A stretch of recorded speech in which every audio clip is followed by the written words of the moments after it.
Halo masyarakat Kabupaten Merauke, salam jumpa kembali bersama saya Violeta untuk podcast Papua Selatan saat ini. Dan dengan topik kita di saat ini yaitu masyarakat bertanya, Bupati menjawab. Sudah menjadi narasumber kita saat ini yaitu ada Pak Bupati Kabupaten Merauke, Dr. Andus Romanus Baraka MT. Sehat Pak? Sehat. Baik, mungkin boleh dulu Pak untuk menyapa warga masyarakat Kabupaten Merauke saat ini Pak, Baik, silahkan. Viola, terima kasih. Selamat sore untuk seluruh masyarakat Merauke yang saya cintai, yang berada dimanapun siaran ini dapat ditangkap. Tuhan memberkati kita semua. Salam sehat. Assalamualaikum warahmatullahi wabarakatuh. Shalom. Kita jumpa untuk bincang-bincang bersama Ade Viola tentang bagaimana Merauke ke depan dan bagaimana kita rakyat Merauke untuk terus membangun Merauke lebih baik daripada hari ini, hari esok, dan hari selanjutnya. Baik, terima kasih. Nah, seperti topik kita malam ini yaitu masyarakat bertanya dan Bupati menjawab, saya mempersiapkan beberapa pertanyaan yang sudah didapat dari masyarakat Merauke, Pak. Jadi bisa dikatakan ini keresahan hati masyarakat yang Baik, mereka ingin mendapatkan jawabannya dari pemimpin kami nih, yaitu Pak Bupati ya. Nah, yang pertama yaitu terkait dengan Provinsi Papua Selatan yang saat ini sudah ditetapkan dan akan dikukuhkan ya. Kita tinggal tunggu PP nih untuk diterbitkan ya siap. Pak ya. Nah, tapi seperti dikatakan bahwa banyak yang mengatakan ini dipaksakan, ini sulit, membuat orang asli Papua tersingkir. Tetapi walaupun kenyataannya saat ini sudah cukup banyak anak marin ya atau anak-anak selatan Papua yang cukup berhasil di Cukup berbagai berhasil, bidang ya siap. Pak. Nah, mungkin Pak Bupati boleh menjawab ini. Yang sudah Pak Rom lakukan untuk mempersiapkan SDM menyongsong Provinsi Papua Selatan sudah dilakukan dan juga mungkin program yang akan dilakukan Pak, silahkan. Baik, saya kira perjalanan Merauke menjadi sebuah provinsi hari ini yang penetapan RUU-nya pada tinggal 30 Juli kemarin, eh, sebuah proses yang panjang. Dan kita bersyukur bahwa akhirnya Papua Selatan menjadi sebuah provinsi tersendiri di tanah Papua. Menjadi Provinsi Papua Selatan dengan ibu kota di Kabupaten Merauke. Pembangunan Merauke juga tumbuh dalam proses yang cukup panjang, dalam waktu yang sangat panjang. Dan hari ini kita berada di kota yang proses pertumbuhannya kalau dihitung dari 1908, alhamdulillah puji Tuhan sudah seperti ini sekarang. Nah, manusianya juga tumbuh. Manusianya juga tidak tinggal diam, tidak tinggal statis, tapi juga terus tumbuh. Hari ini SDM kita misalnya untuk mengisi pemerintahan Provinsi Papua Selatan besok, eh, dalam hitungan kami secara teknis untuk personalia aparatur sipil negara atau ASN, sesungguhnya kami telah siap dari aspek kepangkatan sendiri maupun dari aspek kapasitas. Jadi sesungguhnya SDM orang asli Papua, anak-anak Marin sesungguhnya juga sudah siap. Sehingga saya katakan ketika pemerintahan provinsi ini datang, pasti kita akan menjadi bagian yang diutamakan sesuai amanat undang-undang provinsi. Di situ dikatakan bahwa orang asli Papua itu menjadi prioritas.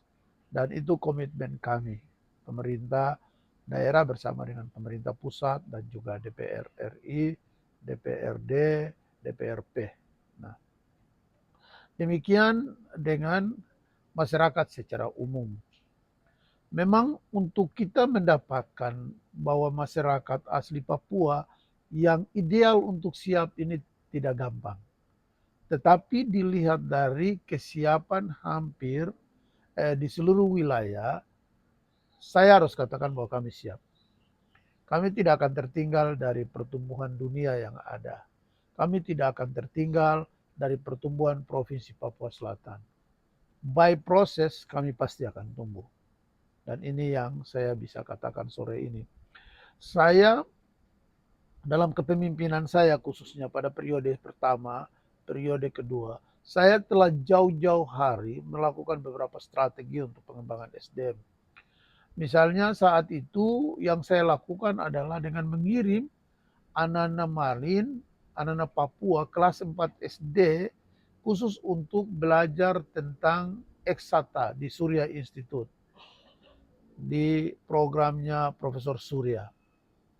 Dan puji Tuhan anak-anak ini bisa lanjut ke perguruan tinggi di zaman sekarang. Dan banyak yang juga sudah selesai. Hampir 200-an lebih saya kirim. Lalu hal berikut yang saya lakukan, karena saya waktu itu hitungannya persis bahwa pada tahun ke-20 ini pasti provinsi akan jadi di tanah Papua. Provinsi akan jadi di selatan tanah Papua. Itu hitungan saya saat itu. Dan pada periode pertama juga saya kirim anak-anak asli Malin, anak-anak asli Papua untuk sekolah kedokteran. Untuk sekolah pilot. Untuk sekolah-sekolah di bidang-bidang yang betul-betul adalah bidang-bidang teknis. Ini saya kirim. Dan hari ini kalau rakyat Merauke semua ke rumah sakit umum atau ke pedalaman sekarang bisa melihat ada dokter-dokter anak asli yang sudah tugas. Ada anak Nauce, ada banyak sekali di Kaptel sekarang dan dokter-dokter lainnya. Ini semua luar biasa. Mereka tugas. Dan di sini baru kelihatan bahwa ternyata orang asli Papua itu bisa kalau diberi kesempatan. Sehingga dengan datangnya pemekaran ini, saya mohon dengan rendah hati, pikiran kita harus optimis bahwa orang asli Papua pasti maju. Orang asli Papua pasti bisa. Kita harus optimis. Ada banyak pengalaman dunia yang menunjukkan kepada kita bagaimana orang kulit hitam itu berkembang. Saat itu, orang kulit hitam di Amerika dianggap adalah budak. Dianggap adalah orang yang tidak dihitung. Tapi dengan perjalanan waktu, mulai orang kulit hitam di Amerika, mulai dari olahraga, musik, akhirnya mereka masuk bidang politik. Dan tak pernah ada seorang pun yang hitung bahwa orang kulit hitam akhirnya jadi Presiden Amerika, Barack Obama. Ini perkembangan yang ada. Ini sejarah mengatakan kepada kita bahwa tiada bangsa yang akan tertinggal. Karena bangsa yang diutus ke bumi lahir, termasuk bangsa Papua, itu adalah perutusan Tuhan. Dan tidak akan lenyap. Kalau hari ini orang bilang datangnya provinsi, besok orang asli Papua di tanah ini lenyap, itu sama sekali tidak benar. Yang punya hak untuk melenyapkan bangsa dari dunia ini, punya Tuhan. Cuma Tuhan yang punya hak. Baik. Dan saya yakin kita akan bertumbuh. Iya, menarik sekali ya. Jadi intinya mungkin kekhawatiran ada ya Pak ya. Kekhawatiran tuh boleh saja kita Boleh. akan gagal dan sebagainya. Tapi yang paling penting adalah kita terus menanamkan di Optimis, pikiran untuk ya. optimis ya. Siap. Walaupun kita khawatir tapi harus tetap optimis nih. Optimis. Kita pasti bisa seperti itu ya. Luar biasa. Nah, yang cukup banyak dari penyampaian Pak Romanus tadi itu tentang bertumbuh. Siap. Saya juga pernah mengikuti sambutan Pak Romanus ke kita ketika kegiatan GOW ya Pak, yang mengatakan bahwa dunia saat ini tumbuh. Sudah Siap. tidak ada lagi yang terpencil ya. Dan juga selama berpuluh-puluh tahun Pak Romanus menjadi PNS, tidak ada anak-anak selatan yang menjabat di Provinsi Papua. Jadi itulah kenapa kita harusnya menjadi sebuah provinsi. Itu manfaat. Kalau gitu boleh Pak dibagikan ke masyarakat saat ini ya. Harapannya sih kita bisa menjangkau 179 kampung sehingga masyarakat tersosialisasikan bahwa kita akan jadi provinsi dan apa manfaatnya Pak yang akan didapat. Kalau kita jadi provinsi sekarang, sebenarnya manfaatnya banyak. Masyarakat Merauke yang saya cintai, cerita ala kampung sederhana saja. Bertahun-tahun lamanya selama pemerintahan Provinsi Papua Selatan ada. Sampai dengan hari ini, hampir tidak ada anak selatan yang jadi kepala dinas atau kepala badan. Itu kalau dari aspek pegawai negeri. Yang kedua, hampir semua jalan, jembatan yang masuk dalam kewenangan provinsi di Merauke, semuanya hancur. Hari ini kalau Bapak Ibu ke Yagebob, itu hancur, itu jalan punya provinsi. Hari ini kalau Bapak Ibu ke Naukenjerai, hancur. Ke Dalir, sampai ke Tomerau, hancur semua. Kalau hari ini Bapak Ibu ke Urung, Wendu, Matara, hancur. Itu kewenangan provinsi. Jadi kalau boleh saya katakan dengan bahasa kampung, kita bersyukur kepada Tuhan, provinsi datang, kewenangan anggaran ini juga akan bertambah untuk kita. Jadi kita sebenarnya tidak cuma urus dari anggaran kabupaten, tapi besok Tuhan sayang anggaran provinsi ini cukup, semua jalan ini pasti jadi. Jalan ke Mapi tidak lagi jembatan putus-putus di Ngguti, di Nakias, di Salamepe. Ya Tuhan sayang provinsi ini ada anggaran untuk bangun jalan. Jadi ini sederhana manfaat daripada eh, kita bagaimana menjadi sebuah provinsi. Untuk pendidikan, pengurusan kita akan lebih baik. Seperti itu.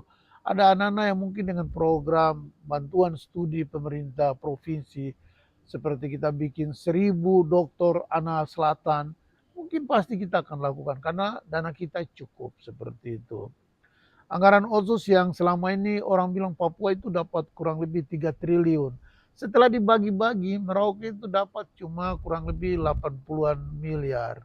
Tidak cukup untuk bagaimana kita bisa membiayai kebutuhan yang ada di selatan Papua, khususnya di Kabupaten Merauke. Nah, dengan hadirnya provinsi di sini, ya akan mudah untuk kita mengatur.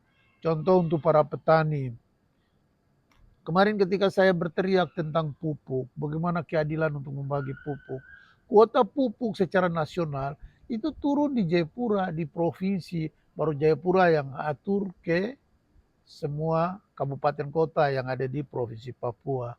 Nah, puji Tuhan, alhamdulillah besok ketika ada kuota pupuk yang dilakukan di Indonesia, kita pemerintah Papua Selatan itu akan mendapat kuota pupuk tersendiri dan kita akan mudah mengaturnya karena apa? Misalnya kita secara nyata potensi pertanian kita ini rata-rata ada di Merauke, di Boven perkebunan, di Mapi juga perkebunan, di Asmat kehutanan dan perikanan. Jadi pasti kita akan lebih baik sedikit meningkat, bahkan mungkin meningkat sekali dalam hal kecukupan pembiayaan pembangunan untuk selatan Papua dan khusus Merauke. Begitu. Ini kira-kira manfaat yang saya ingin sampaikan dari masyarakat, bagaimana gambaran apa yang kita dapat. Kalau kita hitung manfaat orang perorangan memang tidak mungkin gitu kalau kita. Tapi ini manfaat yang berdampak langsung ya. Besok juga begitu dengan para pedagang. Putaran ekonomi kita sudah akan ada dalam skala provinsi. Peredaran uang juga akan sudah berada dalam skala provinsi. Kenapa saya bilang tentang peredaran uang? Biar semua kita mengerti. Besok ada 2 sumber belanja di sini. Misalnya untuk para pedagang di pasar, di kios-kios. Besok ada pegawai provinsi yang belanja. Besok juga ada pegawai kabupaten yang belanja. Begitu juga dengan TNI Polri. Besok ada tentara Polda yang belanja, bukan lagi cuma Polres. Bukan kalau untuk polisi. Besok ada polisi Polda yang belanja, bukan cuma Polres. Jadi apa? Kalau istilah biasanya, pembeli kita bertambah. Dengan demikian, putaran uang kita besar. Begitu kira-kira itu manfaat yang akan kita peroleh. Ya. Tapi dari situ ada 2 catatan ya Pak. Ini adalah memang hal yang saya rasa tidak banyak masyarakat umum ketahui. Yaitu satu soal kewenangan. Ketika saat ini cukup banyak ya Pak, bisa dilihat di info kejadian Kota Merauke, banyak yang mengeluhkan nih Jagebob, bupati ganti bupati, pemimpin ganti pemimpin, tidak jadi-jadi karena masyarakat tidak tahu itu bukan urusan Pak Bupati. Kasarnya begitu ya, walaupun memang Pak Bupati juga harus mengusulkan. Tapi mungkin boleh dijelaskan Pak, itu satu soal ya, soal jalan ini cukup banyak. Kemudian seperti pupuk tadi. Nah, ini itu keresahan masyarakat, tapi karena ketidaktahuan. Nah, mungkin Bapak boleh jelaskan, kenapa sampai itu cukup sulit? Apakah memang Pak Bupati kurang getol nih, atau memang ada hal-hal yang harus dilalui nih Pak? Iya, sebenarnya kalau kurang getol tidak. Secara formal, kita selalu menyampaikan usulan ke Provinsi Papua, usulan ke pemerintah pusat, khususnya departemen masing-masing. Misalnya ke Departemen PU, ke Dinas PU Provinsi, Bapeda Provinsi, kita menyampaikan, tapi alokasi anggaran dari pemerintah pusat dan khusus pemerintah provinsi tidak bisa cukup untuk seluruh kabupaten kota yang ada di Provinsi Papua. Nah, ini yang menyebabkan akhirnya tidak tuntas pembiayaan di kewenangan jalan yang menjadi tanggung jawab provinsi. Demikian dengan pupuk. Pupuk misalnya, ini contoh saja dua hal ini. Misalnya pupuk. Pupuk ketika masuk ke pemerintah Provinsi Papua, begitu dibagi, kita Merauke yang sesungguhnya lumbung pangan akan mendapat jatah yang sangat kurang gitu. Nah, dengan kita jadi provinsi, akhirnya kewenangan kita ada di Merauke, di selatan Papua, di Provinsi Papua Selatan. Nah, pembagiannya akan mudah kita lakukan. Sehingga tadi saya katakan, saya yakin akan mengalami kecukupan dalam peningkatan gitu. Karena apa? Di MAPI tidak mungkin pupuk banyak ke sana, kecuali untuk sektor perkebunan. Asmat apalagi, boven untuk perkebunan. Nah, untuk tanaman basah dan perkebunan lainnya, Merauke seperti itu. Sehingga akan ada penambahan kecukupan. Nah, kewenangan jalan begitu. Saya kasih contoh misalnya ketika saya mengaspal jalan dari Bian ke Sanggase. Itu jalan adalah kewenangan provinsi. Akhirnya saya ditegur oleh BPK, Badan Pemeriksa Keuangan, supaya tidak mengaspal jalan tersebut. Walaupun di situ orang sudah berteriak, susahnya. Tapi saya kemudian dibatasi, Pak Bupati, ini bukan kewenangan Bapak. Ini kewenangan Pak Gubernur, begitu. Sehingga sebagai bupati, terlepas dari bupati, sebagai mantan pegawai negeri sipil, aparatur negara, mantan kepala Bapeda, mantan kepala dinas pendapatan, bagi saya provinsi datang, ya puji Tuhan, alhamdulillah kewenangan kita dan anggaran kita bertambah. Sehingga yang belum selesai, yang selama ini bertahun-tahun ganti bupati ke bupati, tidak selesai, saya yakin besok bisa selesai. Seperti itu. Karena bupati dengan gubernur besok satu hati supaya bisa selesai. Begitu. Baik, nah ini mungkin sekaligus informasi untuk masyarakat ya. Salah satu contoh yang paling banyak dikeluhkan yaitu Jalan Jaggebog. Tapi yaitu Pak Bupati tidak boleh untuk mengaspal dengan menggunakan uang APBD atau uang daerah ya, karena itu kewenangan dari provinsi. Nah itulah, karena saat ini kalau kita masih bergabung di Provinsi Papua untuk membagikan dana di 29 kota kabupaten, pastinya tidak cukup ya Pak. Tapi ketika kita sekarang, walaupun kita menjadi provinsi dengan masyarakat paling sedikit ya, hanya 4 kabupaten, pastinya seperti yang Pak Rom bilang ya, itu akan cukup untuk bisa menyelesaikan masalah-masalah ya Pak. Pasti akan cukup. Diberikan kepastian nih. Nah, masalah lainnya yang seperti yang Pak Rom sebutkan tadi bahwa ketika kita jadi provinsi, kita akan ada Polda. Ini adalah salah satu hal yang sebenarnya ditakutkan masyarakat, yaitu urbanisasi atau penambahan orang luar nih Pak. Ya, tetapi yang saya pelajari juga bahwa yang membuat Jakarta itu mempunyai anggaran yang cukup tinggi karena masyarakat mereka yang cukup banyak. Karena itu semua ketika masyarakat bertambah, anggaran bertambah ya Pak. Mungkin boleh ini disosialisasikan ke masyarakat biar masyarakat mengerti ada manfaat lain dari hal-hal itu Pak. Ya, ketika penduduk kita bertambah, maka budget kita atau anggaran kita akan bertambah. Itu sudah rumus dalam perhitungan anggaran belanja pendapatan negara. Itu sudah perhitungan. Ini pasti akan bertambah. Karena apa? Ketika kita bertambah penduduk, kebutuhan pembangunan kita bertambah. Begitu. Ketika misalnya ada pertambahan penduduk, lalu kita taruhlah di satu bidang misalnya, ketika ada pertambahan penduduk, pertambahan kendaraan akan juga bertambah, jumlah kendaraan akan bertambah. Ketika jumlah kendaraan bertambah, maka kualitas jalan juga harus lebih baik daripada kualitas jalan sekarang. Itu berarti anggaran kita bertambah, begitu. Jadi kira-kira seperti itu. Tapi untuk mengisi pemerintahan awal Provinsi Papua Selatan, komitmen kami dan amanat undang-undang adalah kita masih tetap prioritaskan dulu putra-putri asli Papua Selatan yang ada di MAPI, Bovendigul, Asmat, seperti itu. Kalau untuk TNI Polri itu pasti sesuai dengan aturan khusus dalam tubuh lembaga TNI Polri, begitu. Baik. Nah, berbicara tentang memastikan bahwa yang mengisi untuk ASN di Provinsi Papua Selatan nanti harus anak asli ya. Siap. Ada banyak juga permintaan dari masyarakat nih Pak. Saya tidak tahu Bapak sudah melihat atau tidak ya, tapi cukup banyak yang mengomentari bahwa kalau begitu tolong kembalikan anak-anak IPDN kami, katanya seperti itu, yaitu yang dari MAPI, Merauke, Bovendigul, Asmat, karena aturannya ketika lulus tidak boleh kembali ke daerah asal ya Pak, dan katanya sudah cukup banyak nih. Nah, menanggapi ini dari Pak Ramadan seperti apa? Kalau anak IPDN, kalau aturannya ketika mereka lulus, karena anak saya alumni Alhamdulillah. IPDN, ya, ketika mereka lulus memang mereka akan disebar di seluruh Indonesia. Tapi sesudah tahun ketiga ke atas, mereka sudah harus bisa kembali ke daerah asal, seperti itu. Dan saya pikir dengan hadirnya provinsi, adik-adik IPDN yang tersebar di luar dari Merauke pasti akan minta kembali untuk pulang ke sini. Mari kita datang, kita sama-sama buat gabungan tenaga, gabungan pikiran supaya kita bangun negeri ini baik-baik. Baik, Seperti jadi itu. kemungkinannya besar ya Pak untuk Sangat, mereka pasti lulusan. akan pulang.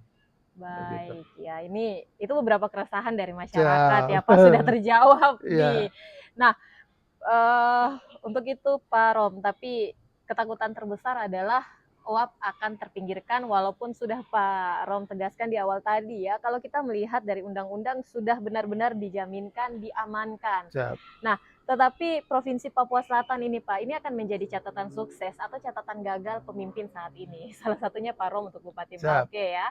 Karena ketika nanti terbentuk, jadi dan tidaknya mereka lihat, wah ini Pak Bupati waktu kemarin belum mempersiapkan kita nih. Siap. Kalau dari Pak Rom sendiri, program yang disiapkan, apalagi kalau masyarakat kita sampai ke kampung-kampung yang saya rasa, bahkan ada yang mungkin belum tahu ya Pak, untuk kita akan menjadi, kita menjadi Provinsi Papua Selatan ini.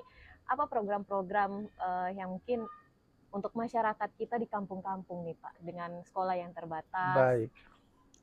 Satu, memang waktu periode pertama, saya lakukan giat untuk bagaimana pembangunan ini cepat tumbuh di seluruh pelosok atau kurang lebih di 179 kampung, 20 distrik. Strategi saya saat itu adalah saya perkuat bidang pendidikan. Ya. Saat itu saya melakukan monitoring untuk bagaimana guru harus tetap di kampung, di SD masing-masing, SMP masing-masing. Tertibkan kesejahteraan guru. Saat kebijakan itu lahir diantaranya itu adalah saya pakai sistem ring saat itu, saya berikan insentif tambahan di luar gaji.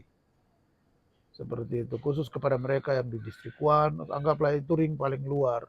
Di distrik Ulilin dan Kampung Selil gitu. Itu saat itu saya lakukan.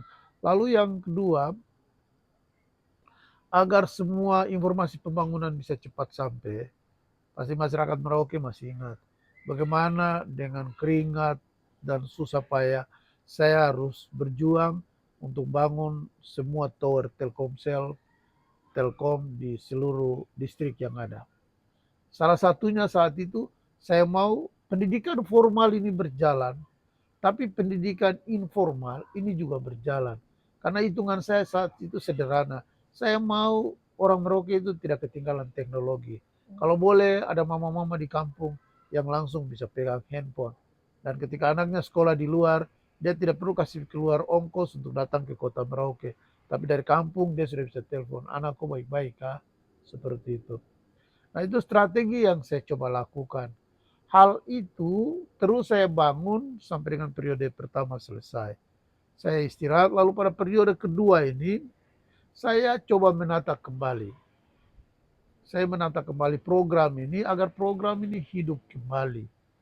Bahkan ada satu program yang sampai hari ini saya baru mau kasih jalan, yang dulu saya sampaikan bahwa saya ingin mendapatkan generasi Merauke yang lahir cerdas, yang lahir dengan gizi yang baik. Sehingga dulu saya bikin program 5 juta per ibu hamil. Bukan 5 juta itu diambil oleh ibu-ibu hamil langsung, tetapi di puskesmas nanti biaya itu ada di puskesmas selama 9 bulan dikontrol gizi bayinya dan kesehatan ibunya di situ bumilnya. Nah begitu. Jadi di situ konsultan ahli gizinya sudah ada, tetapi perawat untuk merawatnya juga sudah ada. Jadi ini dilakukan dengan penuh kasih. Ini betul-betul dengan semangat yang luar biasa. Selain yang tadi saya cerita bagaimana saya kirim anak-anak ke luar negeri. tahun ini saat saya dilantik kemarin selesai, saya langsung kirim anak-anak ke luar negeri. Ada 6 Malin yang ada, saya kirim. Tadi saya dapat laporan ketika saya rapat tadi bahwa ada kurang lebih 15 anak mungkin akan segera berangkat ke Uni Soviet, juga ke Amerika dan ke beberapa kota studi di luar negeri. Saya mau mereka mendapatkan pengetahuan internasional seperti itu dan semoga mereka pulang dan bisa berbakti untuk tanah selatan Papua begitu.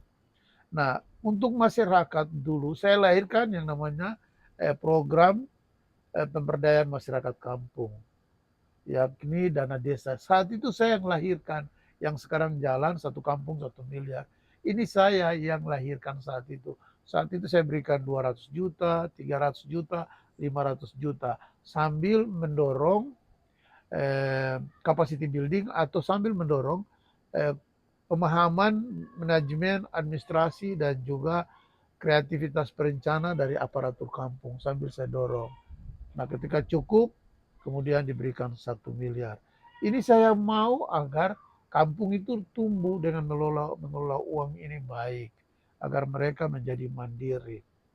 Dan hal itu berjalan sampai dengan hari ini. Yang perlu kita lakukan sekarang, yang sedang saya lakukan, adalah bagaimana menertibkan.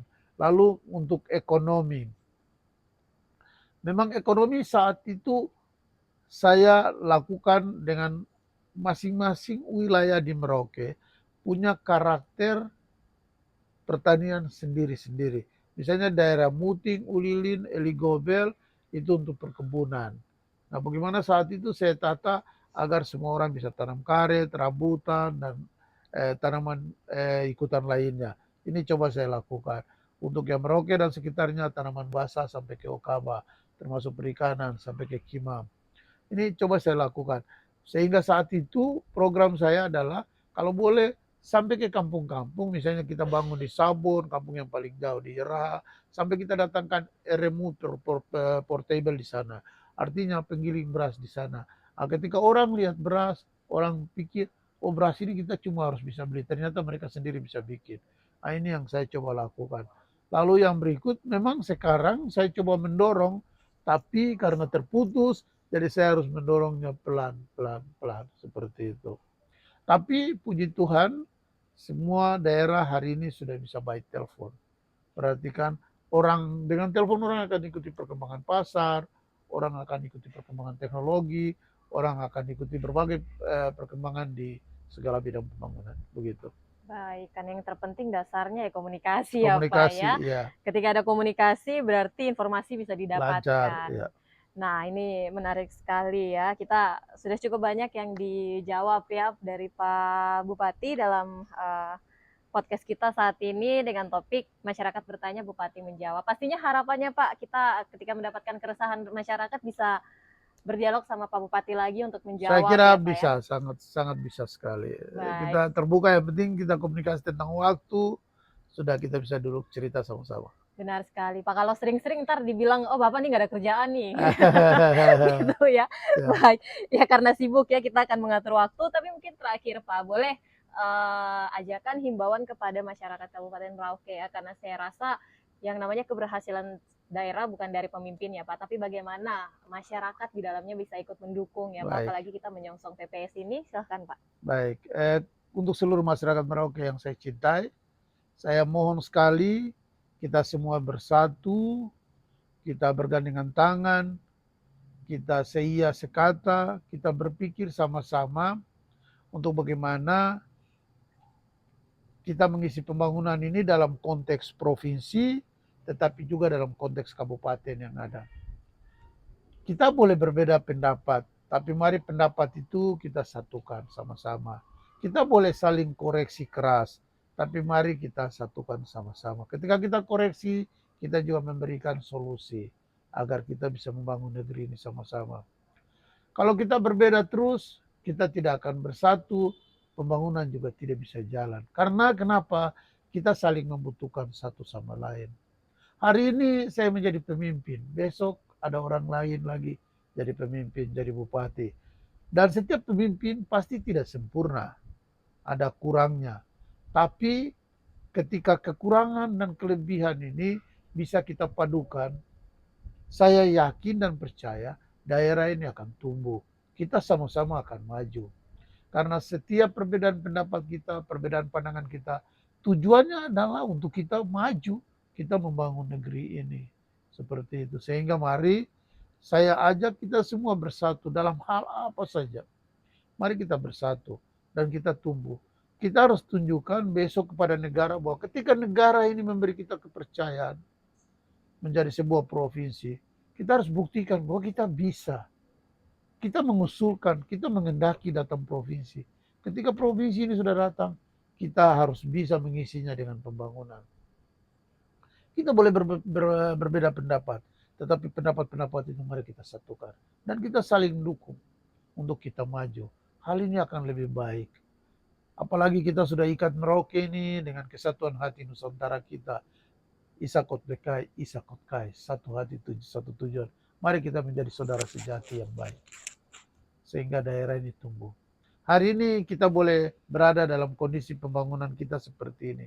Tapi Anda yakin dan percaya, besok kita sudah lebih maju. Mungkin hari ini di Brawijaya belum ada gedung 4 lantai, 5 lantai.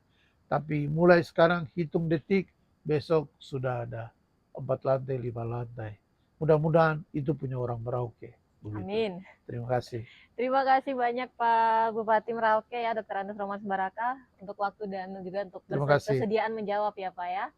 Terima kasih juga untuk Anda yang sudah menyaksikan. Saya Violeta pamit, sampai jumpa di lain kesempatan. Terima kasih banyak Bapak. Ya. Violeta, terima kasih. Ya.